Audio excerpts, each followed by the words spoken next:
అంటే మే 9వ తేదీన తిరుమలలో స్వామివారిని మొత్తం 65,508 మంది భక్తులు దర్శించుకున్నారు.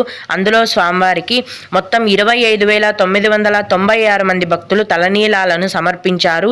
నిన్నటి రోజున తిరుమలలో శ్రీవారి హుండీ యొక్క ఆదాయం అనేది 2,97,00,000 రూపాయలు. ఈరోజు కూడా ఎటువంటి దర్శనం టికెట్లు లేకుండా నేరుగా భక్తులను ఫ్రీ దర్శనానికి అనుమతిస్తున్నారండి. ఇలా టికెట్స్ లేకుండా నేరుగా వెళ్లే దర్శనానికి ప్రస్తుతం 8 నుంచి 10 గంటల సమయం అనేది పడుతోంది. అలాగే తిరుపతిలో ఇచ్చే సర్వ దర్శనం టికెట్లను తీసుకొని దర్శనానికి వెళ్లే భక్తులకు దర్శనానికి 4 నుంచి 5 గంటల సమయం అనేది పడుతోంది. 300 రూపాయల దర్శనం వారికి మరియు 500 రూపాయల దర్శనం వారికి దర్శనానికి 3 గంటల సమయం అనేది పడుతోంది. ప్రస్తుతం సుపదం ఇన్ఫాంట్ దర్శనం అనేది ఉందండి.